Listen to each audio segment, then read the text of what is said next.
My name is Jorge. I work as a janitor in a supermarket. Despite graduating from a prestigious university, various circumstances led me to this part-time cleaning job. After all that effort of graduating from a good college. Some people might say that, but I didn't hate this job, where I could immediately see the results of my work. The areas I cleaned became spotless. I found fulfillment in that. One day, while working as usual, a woman walked towards me, looking quite irritated. She was scratching her head vigorously, clearly in a bad mood. Her name is Amelia, a talented and beautiful department head from a supply company that does business with my workplace. There's gossip about her at my job. She's capable, but she has a sharp tongue. She tends to look down on and mock people she perceives as below her, which made her difficult for me to deal with. Oh no, here comes trouble. I hope nothing happens. Thinking this, I tried to avoid her by stepping into a corner of the hallway. But for some reason, Amelia approached me and started to provoke me. She said condescendingly, "Cleaning, huh, a fitting job for life's losers," and laughed. This kind of thing is a daily occurrence, so I just gave a wry smile and brushed it off. After venting, Amelia walked away. Today was relatively better. Just as I was feeling relieved, something unexpected happened. Amelia tripped over some cleaning equipment nearby and almost fell. She raised her voice in anger at me. "Why is this cleaning equipment here? What if I had gotten hurt?" I thought she was at fault for not looking ahead, but saying that would only add fuel to the fire. I apologized, saying, "I'm sorry." However, her anger didn't subside. "Sorry, you mean, I deeply apologize. Don't underestimate me just because I'm a woman." She then threw her drink on the floor in anger. The iced coffee splattered everywhere, and the commotion attracted the attention of the employees, causing a stir. This is bad, things are getting out of hand because of me. I was at a loss and could only stand there helplessly. As the commotion showed no signs of dying down, an employee who had been watching called our manager. The manager hurried over, listened to the situation, and gently calmed Amelia down. But she showed no remorse. Instead, she snapped, saying our staff training was inadequate, and even threatened to stop doing business with us. Amelia's company supplies packaging materials at the lowest prices in the area, accounting for 40% of what my supermarket uses. Stopping business with them would increase our annual costs by several $100,000. Knowing this, she remained assertively unapologetic. The timid manager kept bowing repeatedly, trying to settle the situation. Though I wasn't happy about it, I also apologized, and she finally left for the day. On my day off, I visited my grandmother's house. During a streak of hot days, I brought my grandmother some cold treats and fruits. She smiled and thanked me as she accepted them. As a kid, visiting my grandmother's house during summer vacation was a family tradition. I always looked forward to going to her place, eagerly awaiting that day each year. We would play in the river and catch bugs with local kids. I particularly remember catching a huge beetle. However, the area where my grandmother lives has become depopulated, and now it's rare to see children around. Most of the houses in the neighborhood are empty, and no one lives in them anymore. Has that house become empty too? Looking at the vacant homes made me feel sad. But the sunset I saw when I was leaving was just as beautiful as it was back then. This provided me with some solace. On another day, while working at the supermarket, Amelia came in. I sensed a storm brewing. I hoped to avoid a repeat of last time. With that in mind, I quickly moved the cleaning equipment to a corner. This was to avoid making the same mistake as before. However, as she came closer, Amelia looked me up and down and hurled insults. I can't help but feel like the name janitor just feels dirty. Aren't you ashamed to be doing a job like this as a man? I was so appalled by her rude remarks that I couldn't respond.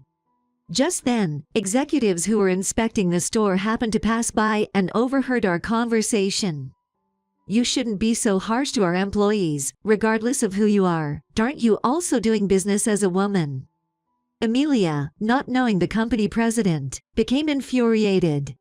A woman. It doesn't matter whether you're a man or a woman in business. Don't talk as if you know everything. I was surprised by her words. She had just told me that I shouldn't be doing my job because I'm a man. Then, the manager rushed over in a panic. Mr. President, thank you for inspecting our store in this heat. Oh, Amelia, you're here too. The manager introduced the company president and Amelia to each other. Apparently not realizing he was the company president, Amelia was taken aback. As she stood there, speechless with surprise, our company president spoke to her in a calming tone. One should not say things to others that they wouldn't want to hear themselves.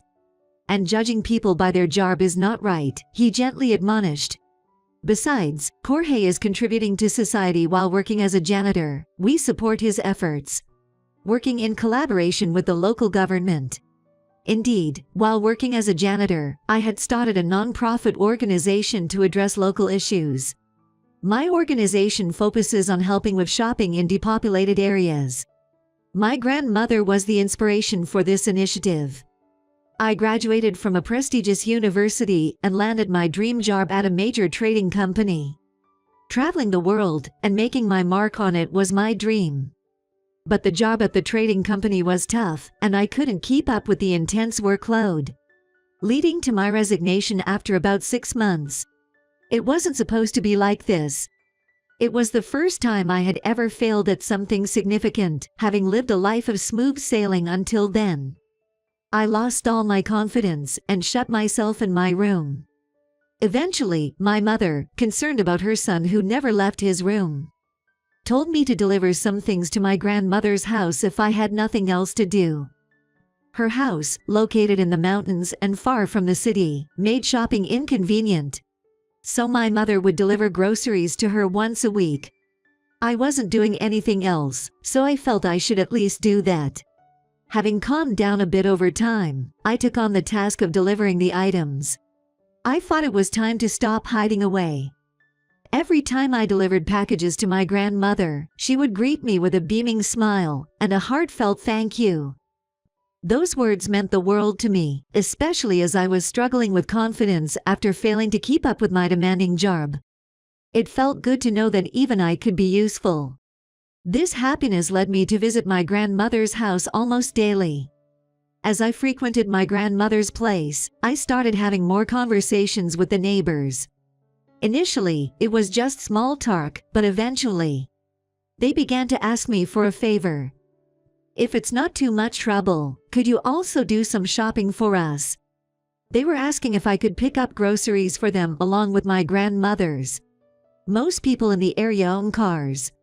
However, many were elderly and either felt unsafe driving or found it hard to carry heavy loads. Certainly, lifting heavy bags of rice into and out of a car can be challenging. I decided to help within my capabilities. By this time, I had started a part-time job to earn a living. It was the same supermarket janitor job I still hold.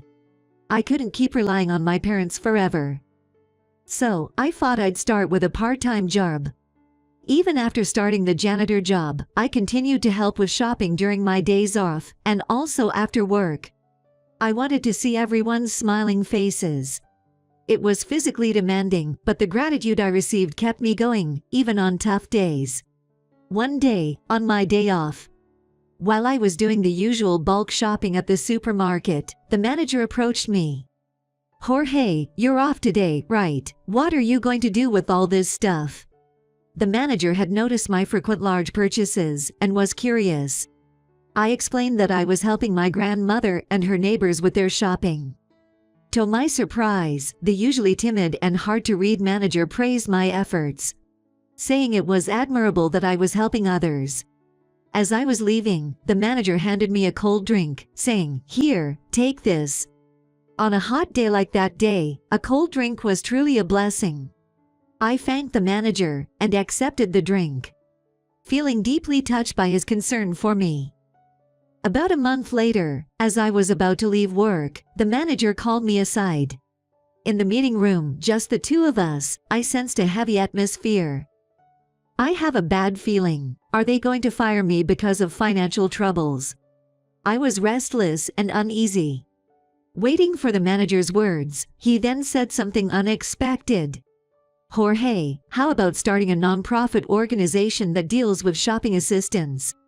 A nonprofit organization. Relieved that I wasn't about to be fired, I was still taken aback. But still, the idea of starting a nonprofit organization. I never expected to hear such words from the manager. It turned out that the manager had casually mentioned my shopping assistance to the company president, which sparked this idea. Impressed, the company president had suggested to the manager, let's turn it into a project and provide support.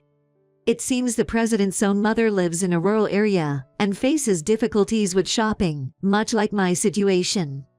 I wish there was a store that was closer. Apparently, the president felt frustrated that his mother would say this.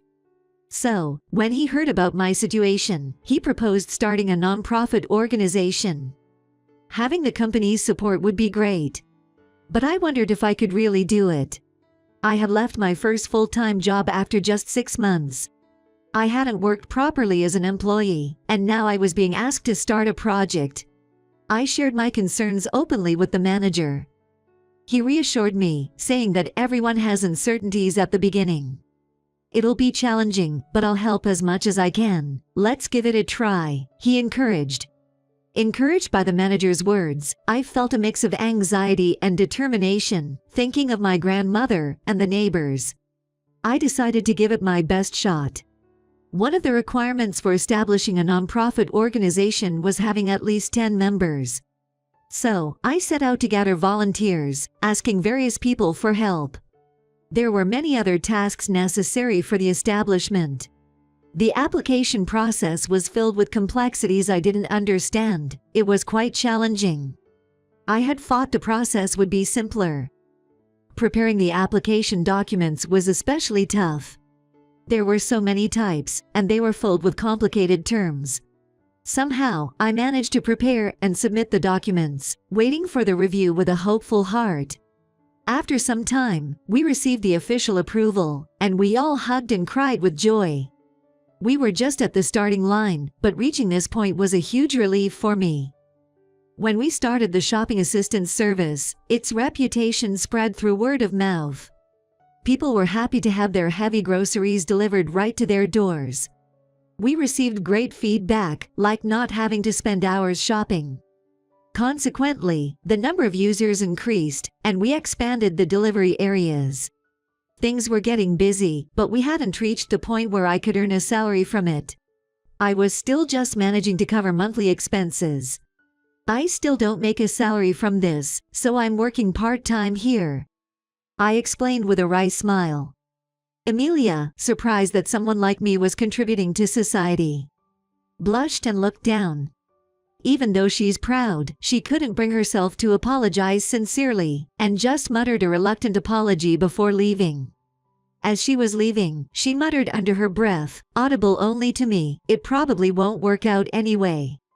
Why do I have to be subjected to such comments?" I felt angry. Angry at Amelia for judging me, without knowing anything, and for assuming it would fail. But in front of the company president, I couldn't show my anger. Somehow containing my anger, I thanked the president for mediating, and he encouraged me to work hard on the project. His warm encouragement soothed my heart. But still, the anger towards Amelia simmered within me. Being looked down upon and insulted just because I'm a janitor was something I couldn't accept. I would show her that even a janitor can achieve great things. I resolved to show her that. From then on, I worked even harder for the nonprofit organization. I did deliveries myself, distributed flyers, and even posted them in people's mailboxes in order to attract new members. There were also office tasks and my part-time job, making my schedule hectic. Well, this never ends. As I was buried in paperwork, some members saw my struggle and helped me. Even assisting with the accounting I wasn't good at. "Don't try to do everything alone, boss. Don't be a stranger," they said kindly. Their words almost brought tears to my eyes. I had been working furiously to prove Amelia wrong, but now, it felt more important to build a great organization with these members. Half a year later, I had expanded the delivery area enough that I no longer needed to work as a janitor at the supermarket. The number of members involved in the business had grown, and we were busy, even though we were still a small team. Initially, everyone was volunteering, but we managed to start paying a small wage. Paying the staff brought more responsibility and improved our service quality. I stepped back from procurement and other tasks to focus on managing the business. It had been a while since I'd been to the supermarket, but that day, I was there to discuss further collaboration with the manager. As I was about to leave after the meeting, I unexpectedly ran into Amelia. The previous trouble flashed through my mind, dampening my spirits. Still, I managed to keep my composure and exchanged greetings. As I was about to leave casually, Amelia stopped me. I'm sorry for the terrible things I said before. I was really frustrated back then. What? I was taken aback. I never expected Amelia, with her boisterous pride, to apologize to me. She apologized for judging people based on their jobs, and particularly, for deeming janitors as losers. Amelia confessed that seeing me work hard made her feel ashamed for belittling me just because I was a janitor. It turns out that she was going through a tough time back then. Having been promoted to department head, she faced harassment from those who didn't like her success. The harassment she received from the cleaning ladies at the company where she worked at was particularly terrible. Comments like acting all high and mighty just because she's a woman, or a woman as a manager, that's ridiculous, were common. Her background, combined with a business deal that didn't go well at the time, led her to take it out on me. Though I'd been hurt by harsh words from those people, I had unfairly decided that janitorial work was worthless. Everyone needs it for a comfortable life. I'm truly sorry. So, she had her struggles too. While I was angered by her words back then, thinking about her difficulties made me feel somewhat sympathetic. It must have been hard for you. Don't worry about it anymore. It's enough that you understand now. I accepted her apology, and we reconciled. Please do your best with your business. I'll be supporting you in spirit. Thank you, and you too, Amelia. Please prove that a woman can excel as a manager. My words seemed to surprise her. She probably didn't expect to hear something like that. Seeing her surprised face made me burst into laughter. It was rare to see such an expression on her, usually angry. Her uncharacteristic face made her laugh too, and we ended up laughing together. I'm planning to extend our service not only to the elderly, but also to those who are recuperating alone at home. It's all right if their family can quickly come to their aid. But I thought support would be helpful for those who can't have family visits due to circumstances or distance. My goal is to eliminate people struggling with the shopping.